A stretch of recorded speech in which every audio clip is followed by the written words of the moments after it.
त्रेता युग में अयोध्या के सूर्यवंशी राजा दशरथ की 3 रानियां कौशल्या, सुमित्रा और कैकेयी से 4 पुत्रों का जन्म हुआ, जिसमें श्री राम माता कौशल्या के पुत्र लक्ष्मण और शत्रुघ्न माता सुमित्रा के और भरत माता कैकेयी के पुत्र थे। चारों पुत्रों की शिक्षा पूर्ण होने पर महर्षि विश्वामित्र राजा दशरथ के महल आकर राम और लक्ष्मण को अपने यज्ञ की असुरों से रक्षा करने के लिए जंगल के आश्रम ले जाते हैं। विश्वामित्र के आश्रम में श्री राम ताड़का का वध करके आश्रम की रक्षा करते हैं। ताड़का वध के बाद महर्षि विश्वामित्र श्री राम और लक्ष्मण के साथ जनकपुरी की ओर रवाना होते हैं। रास्ते में वे ऋषि गौतम के आश्रम से गुजरते हैं। यहाँ श्री राम अपने पैरों से स्पर्श करके पाषाण में परिवर्तित हो चुकी अहिल्या को शाप मुक्त करते हैं। इसके बाद विश्वामित्र श्री राम और लक्ष्मण को जनकपुर में सीता स्वयंवर में ले जाते हैं। वहां भगवान श्री राम भगवान शिव का धनुष पिनाक तोड़ देते हैं। इसके बाद दशरथ के चारों पुत्रों का विवाह राजा जनक व उनके छोटे भाई कुशध्वज की पुत्री से होता है। श्री राम का विवाह सीता से, लक्ष्मण का विवाह उर्मिला जी से, मांडवी का विवाह भरत से और शत्रुघ्न का विवाह श्रुति कीर्ति से होता है।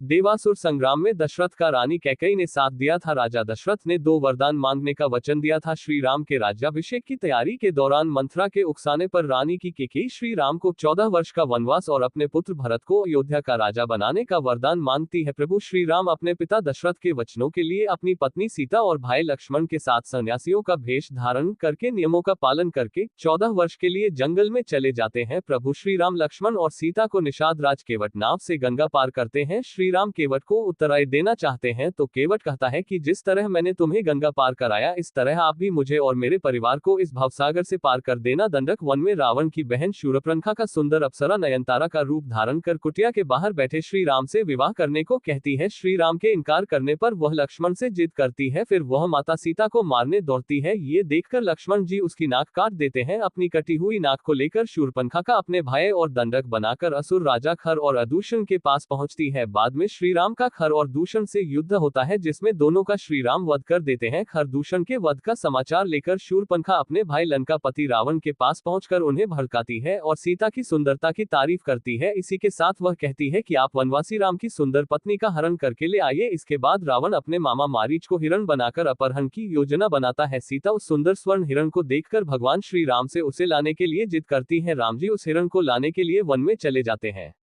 जब हिरण का भेद खुल जाता है तब भगवान श्री राम उसका वध कर देते हैं। बहुत देर तक श्री राम नहीं लौटते हैं तो सीता किसी अनहोनी की आशंका से लक्ष्मण को वन में श्री राम की सहायता के लिए भेजती है। लक्ष्मण जी एक रेखा खींचकर वन में श्री राम जी को ढूंढने चले जाते हैं। लक्ष्मण जी के जाते ही रावण सन्यासी का वेश धारण करके सीता जी से भिक्षा मांगने आ जाता है और कहता है कि इस रेखा के पार आकर ही भिक्षा दे, तभी ग्रहण करूंगा। माता सीता ये गलती कर देती है और तब रावण अपने असली रूप में आकर अपहरण करके सीता जी पर उसमें बिठा कर ले जाता है। रावण जब विमान से माता सीता का अपहरण करके ले जा रहा होता है तब रास्ते में गिद्धराज जटायु उसे रोकने का प्रयास करते हैं और इसी प्रयास में रावण जटायु का वध कर देता है। प्रभु श्री राम अपने जटायु का अंतिम संस्कार करने के बाद श्री राम और लक्ष्मण सीता की खोज में निकल पड़ते हैं। खोजते हुए वे शबरी के आश्रम पहुंच जाते हैं। इसके बाद उनका हनुमान जी और सुग्रीव से मिलन होता है। सुग्रीव अपनी व्यथा श्री राम को सुनाते हैं। सुग्रीव की व्यथा सुनकर राम जी बाली का वध करने के लिए तैयार हो जाते हैं और सुग्रीव और बाली के युद्ध के दौरान श्री राम जी बाली का वध करके सुग्रीव को किष्किंधा का राजा बना देते हैं। सीता की खोज में जामवंत के कहने पर हनुमान जी को अपनी शक्तियों का आभास होता है और वे समुद्र लांघ कर अशोक वाटिका पहुंच जाते हैं। वहां की भेंट विभीषण जी से होती है। इसके बाद वे माता सीता को राम की अंगूठी देकर भगवान राम जी के बारे में बताते हैं। उसके बाद हनुमान जी को मेघनाथ बंधक बनाकर रावण के समक्ष खड़ा करता है तो वे रावण को श्री राम के समक्ष समर्पण करने या युद्ध के लिए तैयार रहने के लिए कहते हैं। ये सुनकर रावण उनकी पूंछ में आग लगवा देता है।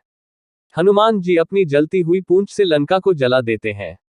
लंका दहन के बाद हनुमान जी विभीषण की मुलाकात श्री राम से कराते हैं और तब नल और नील की योजना से समुद्र पर सेतु निर्माण किया जाने लगता है। अंत में श्री राम बाली पुत्र अंगद को रावण की सभा में भेजकर समर्पण करने और शांति का अंतिम प्रस्ताव का संदेश देते हैं। रावण नहीं मानता है तो अंगद अपनी शक्ति का प्रदर्शन करके चेतावनी देकर लौट आता है। इसके बाद राम और रावण का युद्ध होता है।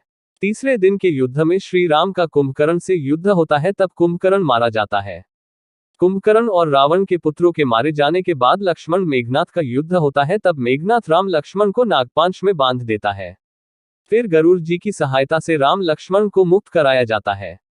इसके बाद मेघनाथ के प्रहार से लक्ष्मण जी मूर्छित हो जाते हैं। तब हनुमान जी वैद्य सुषेण के कहने पर संजीवनी बूटी का पहाड़ ले आते हैं।